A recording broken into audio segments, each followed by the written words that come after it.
the song with your heart.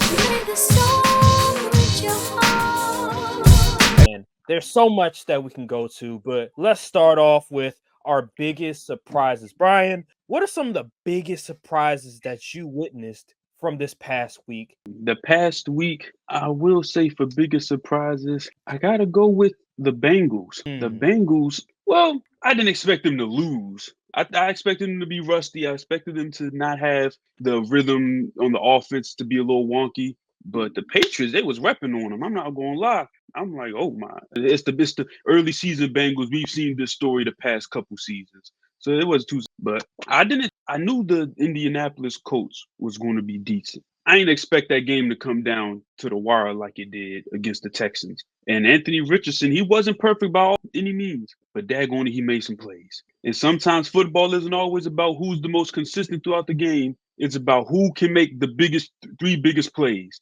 And daggone it, Anthony Richardson was close. The 60-yard bomb down the field off the back foot. Are you kidding me? That's just insane. And a lot of plays was left on the field too.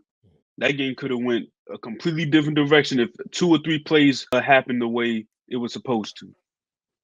Yeah. You're right. You're right. That one throw to AD Mitchell Hmm. towards the end zone. If he would have hit that would have changed the whole dynamic of the game. The thing with Anthony Richardson is he's a fantastic deep ball thrower down the middle. But when it comes to sideline to sideline, when it comes to I think it was is it east and west? He ain't the best. He ain't the best. We saw the preseason. Middle of the field, deep ball. Hey, that's his game. But east to west, it's a wrap. It's difficult for him. So he impressed me. His arm talent, he's up there. He has one of the strongest arms in the NFL. So seeing him do that I wasn't necessarily surprised, but I will say it's impressive. I will. The highlight, we saw the highlight on Twitter, on Hmm. Instagram, where they show it in slow motion, and he throws it so high in the air, like I think the football is out of the camera at one point. Like that's how high he threw it in Yeah. the air, and it was a straight bomb. Here's my surprises. I do agree with you on the Bengals point because Oh, although I got it's one more. I got one yeah, more. go right ahead. I'll let you cook. The Atlanta Falcons. I Yeah. wasn't in Maryland the time the game was going on, but I was in Atlanta. So I got to see it on the local channel.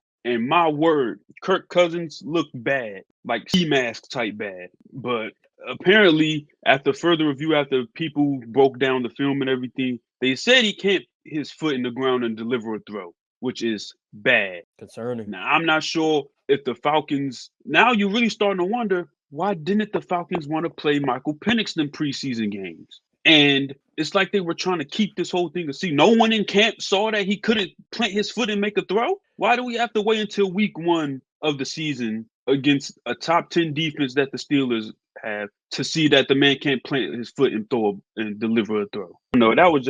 I thought the Falcons were going to come out much hotter than that, but you drop game one at home against the Steelers, who starting Justin Fields for crying out loud. And then next week you got the Eagles on Monday night. Then I think after that you got The Chiefs, the the Chiefs. Chiefs. Yeah, the Chiefs. Oh my God. And I think they got to play the Niners too in Yeah, they these. got a It's rough very possible they order start too. off 0-5. Very. Yeah. So I That don't know if you're the Falcons, do you just like, man, I gotta salvage, just throw Michael Penix out there because we need something, and whenever Kirk is ready to play, we could throw him back in there. But if you start off 0-5, your season pretty much over. if they start off 0-5, then that's a good point. That's a You gotta tough do one. something. You can't trot Kirk out. He literally can't move. Yeah, he You can't gotta move. do He's a something. statue. But he's always been a statue though. That's the thing. Like Kirk But Cousins it's has it's always been a even worse statue. now. Yeah, At yeah. least I he mean, could coming back from these, moves. are you sure? I don't think, because what I heard was that it's not that he's not hurt at all. It's just coming back from that significant of an injury. Maybe it's still in his head. Maybe he doesn't have the confidence yet to really believe that his Achilles is okay. So that could probably be what's going on. The whole idea of him not being able to plant his foot, like that is concerning, but I think a lot of it might be just mental, and he just needs to get over it somehow, some way. That's one of the teams that I was very surprised with the Falcons, because I thought they were going to be more electric. The first drive before they eventually, I think they either kicked the field goal or punted it. For a lot of that first drive, they looked really well. Like they were very in sync. B. John was running the ball effectively. Kirk Cousins was dialing up the defense. I was like, oh, okay, I see the difference between Arthur Smith and with was it Zach Robinson. I see the difference. And then all of a sudden, punt, field goal, interception, disaster happened. And it was just a disaster. Part of that is because Kirk Cousins didn't play in the preseason. He didn't get any reps in the preseason. And this is going to be an oncurring theme when it comes to a lot of these teams. When you don't play your quarterback in the preseason, when you don't play the starters in the preseason, you come out that first week of the season, y'all are rusty, y'all are flat. And just like with the Bengals, just like with the Falcons, y'all need to get some reps. Like just doing 7-on-7, 11-on-11 in practice is not going to cut it. Like you need some live game reps. And with the Falcons, you could tell that they weren't ready. They had Michael Penix in the preseason get most of the snaps, most of the plays, and Kirk Cousins was just chilling on the sideline. So a lot of these players, they go from a left-handed quarterback in Michael Penix to a right-handed quarterback in Kirk Cousins, and it's a completely different feel, dynamic, and that's just the way it is. And Michael Penix, he can move, while Kurt, he can't move. Like you said, he's a statue. We'll see how it goes, but they still have weapons. I still believe in this offense. B. Just got Johnson a ran. touchdown for crying out loud. What time we seen that? Hey, good sign, right? My thing is, and this is why I didn't draft Drake London, is I think Drake London is talented, but I don't know if he's ready to be a number one. I got to see it to believe it. I got to see it to believe that he can run routes consistently, and he's not just a jump ball, a slant, and a I forgot what other route he runs, but like, can he run the full route tree is what I'm gonna say. And can he separate is another thing.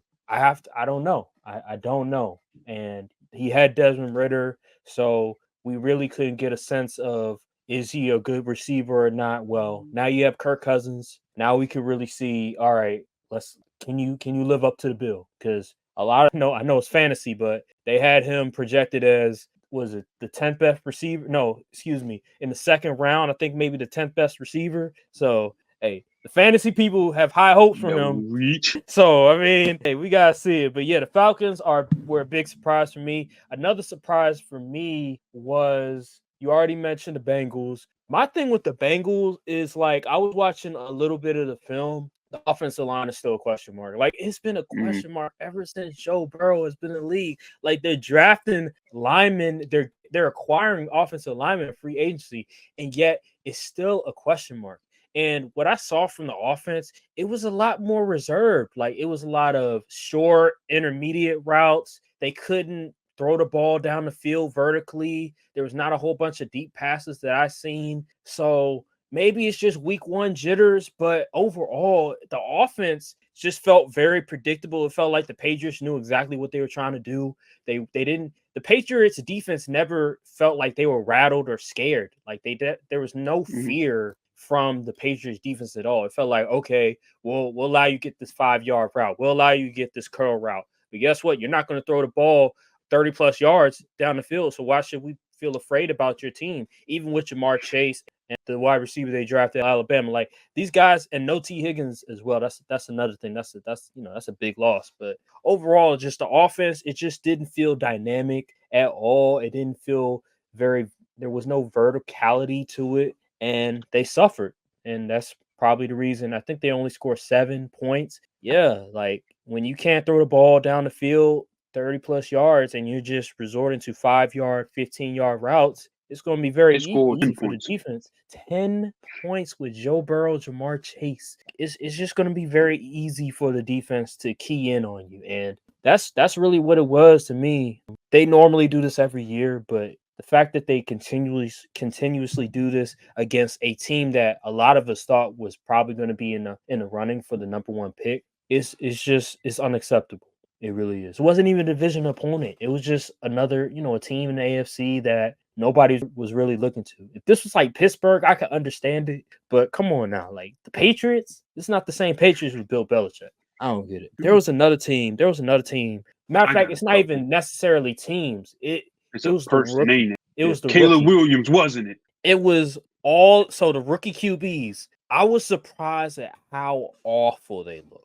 I understand the rookie QBs, so there is going to be that learning process. But man, the fact that this QB draft was projected to be one of the best in recent memory, and they came out just flat like that was surprising to me. Like I looked at Jaden Daniels and Caleb Williams performances, and I was completely shocked. I was like, wow, they look overwhelmed. Caleb Williams, I will say with Caleb Williams, his problem is a mechanical issue. It's not necessarily that he couldn't see the field because he actually was going through his progressions fairly well, but he was missing throws. Like you can't be missing throws, like easy throws. Like there was just times where I'm like, wow, like when I saw you at USC, you weren't missing throws like that. And NFL comes around and the type of throws you need to hit, he can't hit them. And then also sometimes he would make the wrong type of throw, like sidearm throw. Like, come on, you can't do that. Not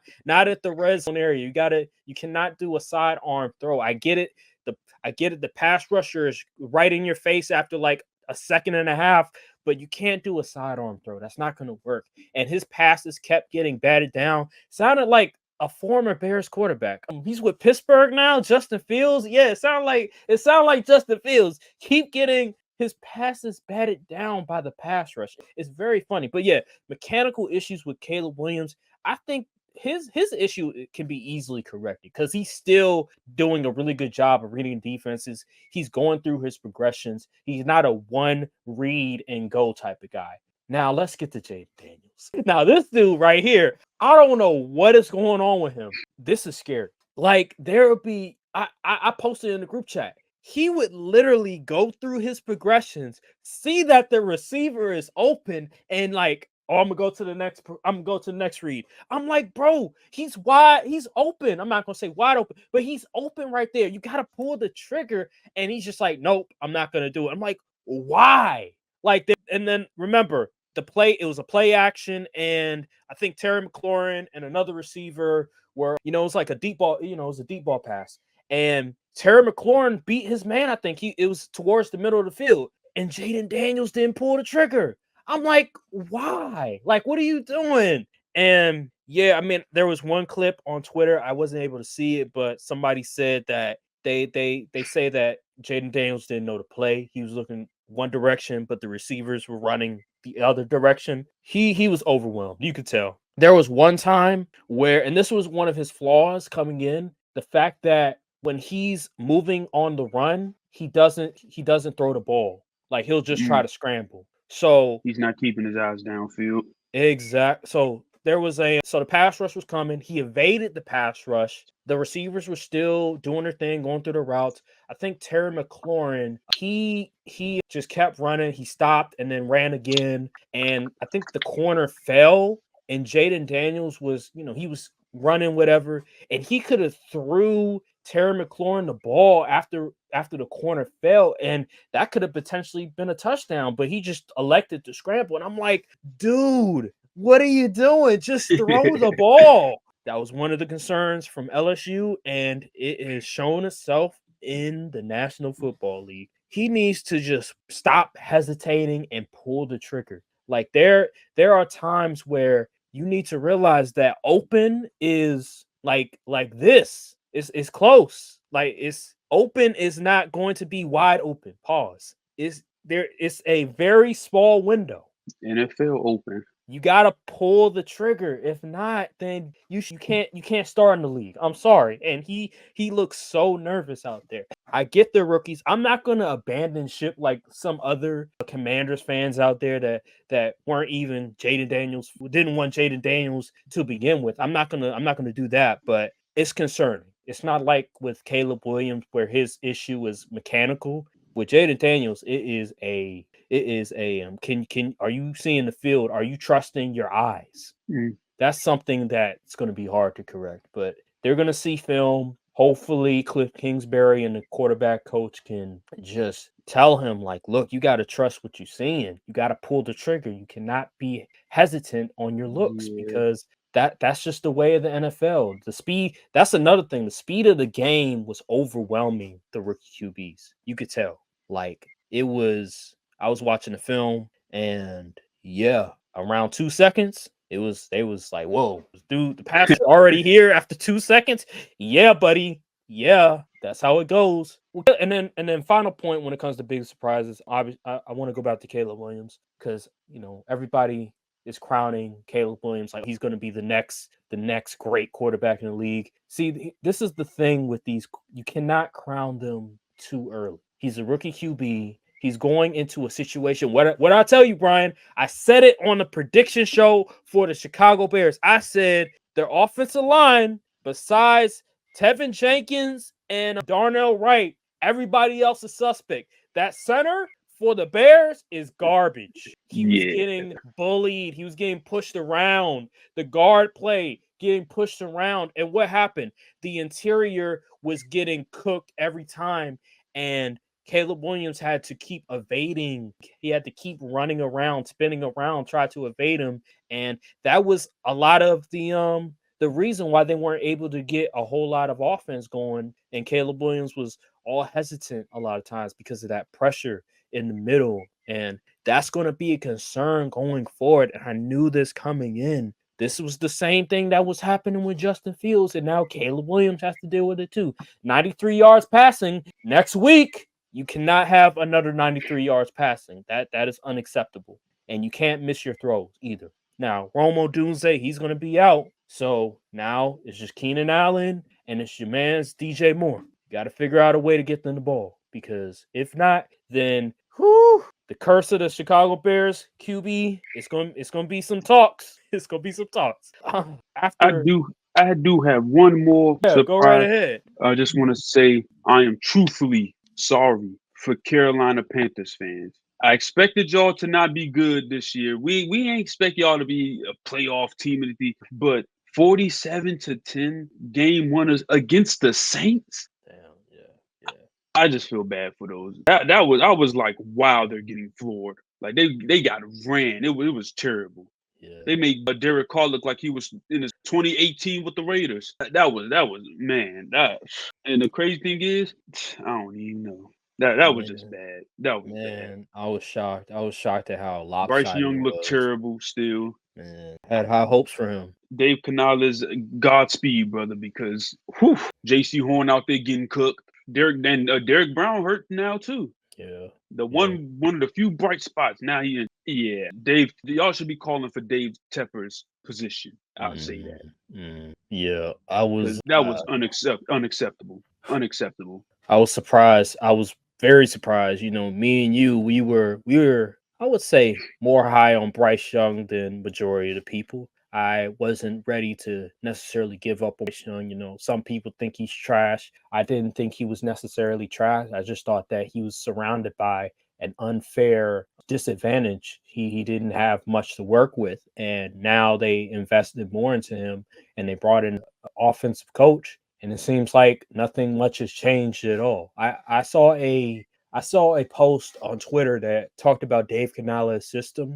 and oh yeah, another thing, Baker Mayfield. So like Baker Mayfield, right? The previous year, Dave Canales' system. They said the QB doesn't have a whole lot of control in his system. And one of the things that's different when it comes to Baker Mayfield and the Bucks this year, and you noticed it in the game, Baker Mayfield had more control in the line of scrimmage. Like one thing I noticed is that pre-snap, whenever he would do a hard count, and let's say the Commanders player jumps and they're looking like they're about to blitz. He's able to audible a receiver to do whatever route he wants to. Last year, I don't think he had that control. With Bryce Young, I don't know if that's the same situation, but I just wanted to let you know of that because I saw that on the post and I just thought it was very interesting. The fact that Baker Mayfield didn't have a whole lot, he didn't have a whole lot of control from the line of scrimmage and because of Dave Canales' system. And we see with Baker Mayfield, even without Dave Canales, he threw for 4 touchdowns, albeit against the Commanders. 4 touchdowns is 4 touchdowns. That is true. Just let me be me.